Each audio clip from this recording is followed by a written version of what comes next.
इस मर्तबा संसद में जितना झूठ बोला गया है शायद कई सालों में नहीं बोला गया होगा। शांतिपूर्ण तरीके से प्रोटेस्ट करना, विरोध करना, चाहे वो संसद का बनाया हुआ कानून भी अगर है उसके खिलाफ प्रोटेस्ट करना, ये हमारा लोकतांत्रिक अधिकार है। पहली बात तो ये गलतफहमी दूर रहे कि मुसलमान खुदा के सिवा किसी से डरता है। कुछ सरकारी जो मंत्री और मुख्यमंत्री हैं उनके बहुत सख्त बयान देने से कोई मुसलमान जो है डरता नहीं है। नफरत का एजेंडा इस मुल्क में नहीं चलेगा। हमारे हिंदू भाई भी बड़ी संख्या में जो है सरकार की इस नीति को समझ गए हैं कि ये जो समाज को आपस में बांटना राजनीति के लिए और देश और समाज को नुकसान पहुंचाना, ये बहुत खतरनाक है।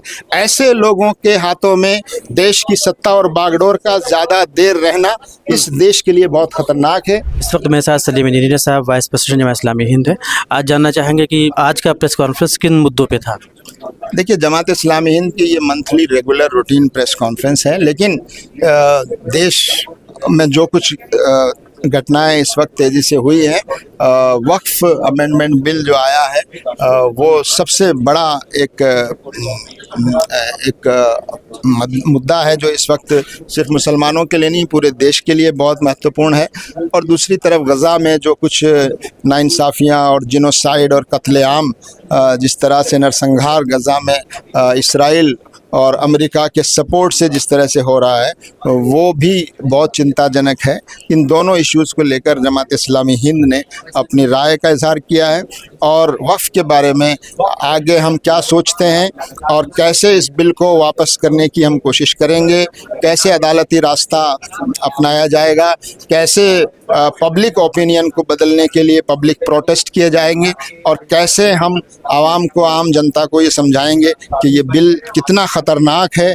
ये बिल भारत की जो संरचना है, भारत का जो संवैधानिक ढांचा है, उसको कैसे नुकसान पहुंचाने वाला है और इस बिल से समाज में कैसे अविश्वास और कैसे सामाजिक जो एकता है उसको कैसे नुकसान पहुंच रहा है, ये बातें हम समाज के सामने लाएंगे। और हमें पूरी उम्मीद है इंशाअल्लाह कि जल्दी ही उस झूठ को हम बेनकाब करेंगे जो झूठ इस बिल के बारे में अब तक बोला गया है और भारत की जनता को गुमराह किया गया। संसद में ये बात कही गई है, ये बिल जो है मुसलमानों के फ़ायदे के लिए है, तो आप किस मतलब कि आप क्यों जाना चाहते हैं? मैं वही बता रहा हूँ कि इस मर्तबा संसद में जितना झूठ बोला गया है शायद इन 2 दिनों में जो झूठ बोला गया है वो कई सालों में नहीं बोला गया होगा।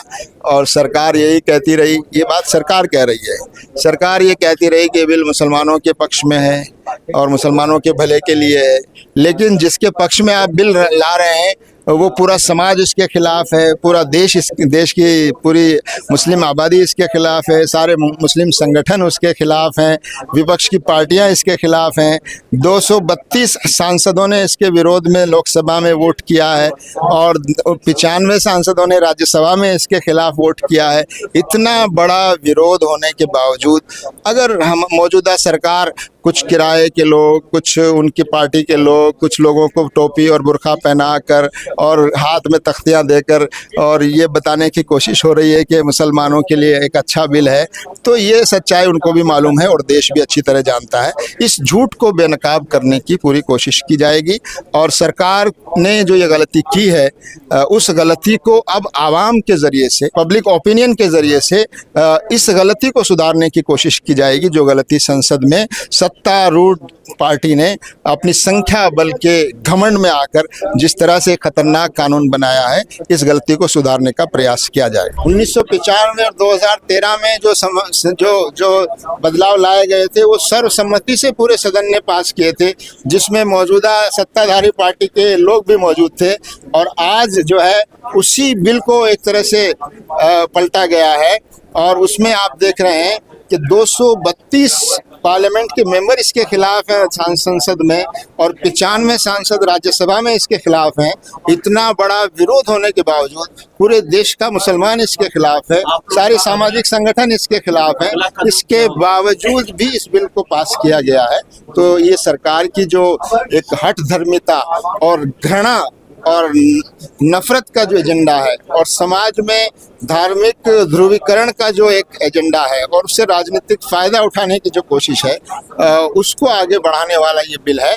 इसकी हम जो है पूरे तौर पर सिर्फ निंदा नहीं करते हैं, बल्कि ये बिल वापस हो इसका उसको प्रयास करने में हम कोई कोशिश कोई कमी नहीं छोड़ेंगे, चाहे वो कानूनी रास्ता हो वो भी अपनाया जाएगा और पब्लिक प्रोटेस्ट का रास्ता हो जो शांतिपूर्ण होगा, कानून के दायरे में होगा, नए नए तरीके अपनाए जाएंगे।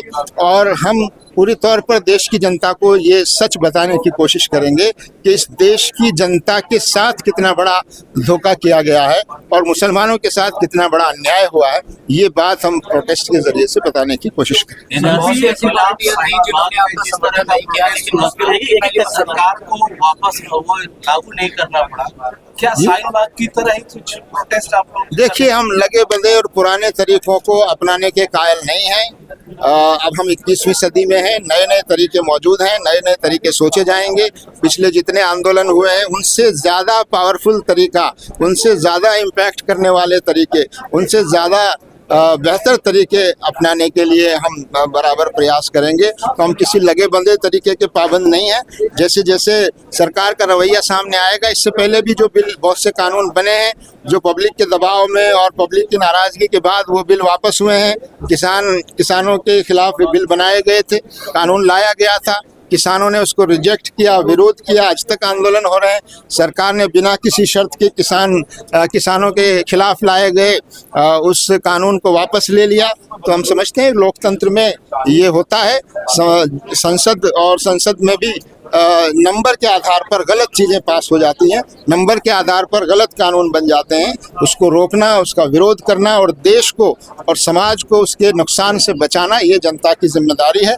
जब हमारे चुने हुए सांसद और हमारे चुने हुए प्रतिनिधि अपना काम ठीक से करने में नाकाम होंगे तो फिर जनता को आकर उस गलती को सुधारना होगा। तो उस गलती को हम सुधारने की कोशिश करेंगे और ये सिर्फ मुसलमान नहीं करेंगे बल्कि इसमें तमाम हमारे हिंदू भाई, दूसरे धर्मों के भाई और सियासी पार्टियां और पॉलिटिकल लोग, वो सब हमारे साथ इसमें आएंगे, ऐसा उम्मीद। एक सवाल मेरा ये है, अभी हमने ये देखा है कि यूपी में शांतिपूर्वक लोग प्रदर्शन कर रहे थे काली पट्टी बांध के, उसके बावजूद जो है वहाँ पट्टी उसे खुलवाई गई और उनके ऊपर जो है फाइन लगाया गया और ये कहा गया कि आपको फाइन भरना होगा। तो इस तरह के प्रोटेस्ट जो शांति के साथ कर रहे हैं उस पर भी जो है सरकार जो है वो प्रचार कर रही है, इस पे क्या आप? देखिए, जो शांतिपूर्ण तरीके से प्रोटेस्ट करना, विरोध करना, चाहे वो संसद का बनाया हुआ कानून भी अगर है उसके खिलाफ प्रोटेस्ट करना, ये हमारा लोकतांत्रिक अधिकार है। और किसानों के खिलाफ जो है कानून बना, उसके खिलाफ विरोध हुआ, वो डेमोक्रेटिक अधिकार था। अगर कोई सरकार या कोई मुख्यमंत्री या मंत्री अगर इस अधिकार को छीनने की कोशिश करता है कि हम प्रोटेस्ट नहीं कर सकते, हम विरोध नहीं कर सकते, तो ये भी गैर कानूनी है। ऐसे लोगों के खिलाफ भी माहौल बनाकर उनके खिलाफ भी संविधान के मुताबिक कार्रवाई करने के जो रास्ते मौजूद होंगे उन रास्तों को अपनाया जाएगा। ये गैर कानूनी है। एक महत्वपूर्ण क्वेश्चन आता है कि जी आरिफ मोहम्मद जो बिहार से पूर्व गवर्नर थे, उन्होंने कहा कि जितना मुस्लिमों का हक है वोट पर, उतना ही गैर मुस्लिमों का भी है। इस पर आप क्या कहेंगे? देखिए, वक्फ क्या है ये शायद उनको मालूम नहीं है। वक्फ मुसलमानों के जरिए किया गया दान है। वक्फ की जो प्रॉपर्टी है उसका असल मालिक अल्लाह है, उसका कोई मालिक जो है न सरकार है न मुसलमान है। मुसलमानों को उसको मैनेज करने का अधिकार हमारा संविधान देता है। ये देश जो है ये किसी आरिफ मोहम्मद खान की मर्जी से नहीं चलेगा, ये संविधान से चलेगा। और वक्फ क्या है ये अच्छी तरह वो भी जानते हैं। और जाहिर है कि वक्फ तो चैरिटी है एक तरह की, और मुसलमानों के जरिए दान किया गया वो है। वो जो वक्फ करने वाला व्यक्ति है उसकी मर्जी के मुताबिक खर्च होता है। वक्फ करने वाला बताता है कि मेरी ये वक्फ जो जायदाद है इसको किस काम में लिया जाना चाहिए, वो किसी और की मर्जी नहीं चलेगी। जो वक्फ करने वाला है, दान करने वाला व्यक्ति है, वो बताएगा और उसकी इच्छा के अनुसार वो काम होगा। अभी ये देखा गया कि जुमे के दिन जो है इलाहाबाद में एक दरगाह के ऊपर जो लोग भगवा झंडा जो है लहरा रहे हैं, तो कानून पास होते ही, कानून बनते ही जो है इस तरह के जो है मंजर जो है मुल्क में और मुख्तलिफ गोशों में आ रहे हैं। तो ये जो बढ़ रहा है, तो ये मुसलमान तो बिल्कुल इससे डरा सहमा सा है। तो ये मुसलमानों को मजबूती देने के लिए आपके पास क्या प्लान है, क्या राय? देखिए, पहली बात तो ये गलतफहमी दूर रहे कि मुसलमान खुदा के सिवा किसी से डरता है। मुसलमान किसी ऐसे क्रिमिनल लोगों के कुछ गिरोह से या कुछ लोगों के झंडा फहराने से या कुछ सरकारी जो मंत्री और मुख्यमंत्री हैं उनके बहुत सख्त बयान देने से कोई मुसलमान जो है डरता नहीं है। डर फैलाने की कोशिश वो करते हैं लेकिन वो कभी डर फैलाने में कामयाब नहीं होंगे। मुसलमान इस देश का उतना ही नागरिक है जैसे कोई और है, और इस देश और समाज को नुकसान पहुंचाने वाला कोई कानून बनता है तो उसके खिलाफ मुसलमान भी विरोध करेगा और दूसरे लोग भी इस विरोध में शामिल होंगे। तो जो इस तरह के कानून हाथ में लेने वाले जो तत्व हैं, जो क्रिमिनल एलिमेंट्स हैं, उनको रोकना सरकार की जिम्मेदारी है। और अगर ऐसे लोगों को संरक्षण दिया जाएगा तो समाज में एक अराजकता फैलेगी, समाज में लाकानूनियत फैलेगी, और उसके लिए जिम्मेदारी किसी और की नहीं है, वो सरकार की जिम्मेदारी है। तो आपको लगता है कहीं ना कहीं देश को जो है दो पक्षों में बांटा जा रहा है, राजनीति का स्तर कहीं ना कहीं नीचे होता जा रहा है? नीचे नहीं, मैं समझता हूं कि इतना नीचे चला गया है राजनीति का स्तर जिसके बारे में हम सोच भी नहीं सकते थे कि आप इस लेवल पर चले जाएंगे कि आप एक कम्युनिटी को अलग थलग करने के लिए और उस पर अत्याचार करने के लिए, उसको दबाने के लिए ऐसे कानून बनाएंगे जो सबसे अलग होंगे। यानी जो अधिकार सिखों को और हमारे हिंदू भाइयों को और हमारे सिख क्रिश्चियन को जो अधिकार मिले हुए हैं वो अधिकार सबको मिलेंगे लेकिन मुसलमान को नहीं मिलेंगे। बाकी जो एंडोमेंट्स हैं वो अपने धर्म के लोग वो खुद जो है मैनेज करेंगे, लेकिन मुसलमानों पर भरोसा नहीं है। मुसलमानों के एंडोमेंट जो है वो सरकार के चुने हुए और सरकार के सेलेक्टेड अधिकारी जो उनके हैं वो जाकर उसको कंट्रोल करेंगे। तो ये जो पक्षपातपूर्ण और एक मुसलमानों के खिलाफ एक टारगेटेड नफरत और मुसलमानों को दबाने और मुसलमानों को कमज़ोर करने का जो एजेंडा मौजूदा सरकार लेकर चली है, और वो समझती है कि नफरत फैलाकर हम सत्ता में रह सकते हैं, तो ये उनका जो ख्याल है ये थोड़े दिनों के बाद झूठ साबित होगा। नफरत का एजेंडा इस मुल्क में नहीं चलेगा और सरकारों को भी नहीं चलाने दिया जाएगा, और देश की जनता धीरे धीरे समझ रही है। हमारा हिंदू भाई और हमारे दूसरे धर्मों के लोग भी इस चालाकी को, इसको समझ रहे हैं कि कौन देश को बांट रहा है, कौन समाज को बांटने की कोशिश कर रहा है। तो मैं समझता हूं कि अब हमारे हिंदू भाई भी बड़ी संख्या में जो है सरकार की इस नीति को समझ गए हैं कि ये जो समाज को आपस में बांटना राजनीति के लिए और देश और समाज को नुकसान पहुंचाना ये बहुत खतरनाक है। ऐसे लोगों के हाथों में देश की सत्ता और बागडोर का ज़्यादा देर रहना इस देश के लिए बहुत खतरनाक है। ये देश की जनता मैं समझता हूँ समझ रही है, और आने वाले दिनों में मुझे लगता है कि देश में सिर्फ मुसलमान नहीं, देश के दूसरे धर्मों के लोग भी इस सरकार की जो असलियत है उसको समझेंगे, और इस रास्ते पर द्वेष को जाने से रोकना हम सबकी जिम्मेदारी है। जी, आखिरी सवाल ये आता है कि सर जो सरकार है मुस्लिमों की पहली पसंद रही है, आज वो ही उसका वक्फ बिल का बाइकआउट किया उन्होंने, क्या उनके खिलाफ भी कोई फतवे पारित हो सकते हैं? आगे उनका समर्थन किया जाएगा या उनको नकार दिया जाएगा? देखिए, इस 2 दिन जो बहस हुई है पार्लियामेंट में और उसके बाद जो वोटिंग हुई है और जिन्होंने जिस तरह वोट किया है वो सबके सामने, सबके चेहरे खुलकर सामने आ गए हैं। जिन लोगों ने सपोर्ट किया है, जिन लोगों ने मुस्लिम व्यू को सपोर्ट किया है, इस बिल का विरोध किया है, विपक्ष की जो पार्टियां हैं उन सबको हम धन्यवाद भी करते हैं, उन सबका हम शुक्रिया भी अदा करते हैं कि उन्होंने पूरी ताकत के साथ इस बिल को रोकने की कोशिश की है, और इस बिल के पीछे जो इंटेंशन है सरकार के, उस इंटेंशन को एक्सपोज करने की कोशिश की है।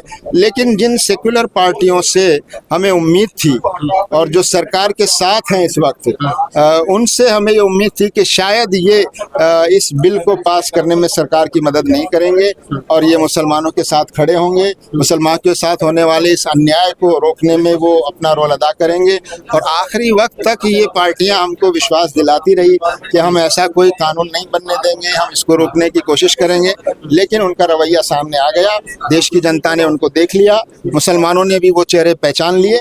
वक्त आने पर उनको सही जवाब भी मिलेगा, राजनीतिक जवाब भी मिलेगा, और मैं समझता हूँ इन पार्टियों को राजनीतिक तौर पर बहुत बड़ा नुकसान आने वाले दिनों में उठाना पड़ेगा। उसके लिए तैयार रहना चाहिए।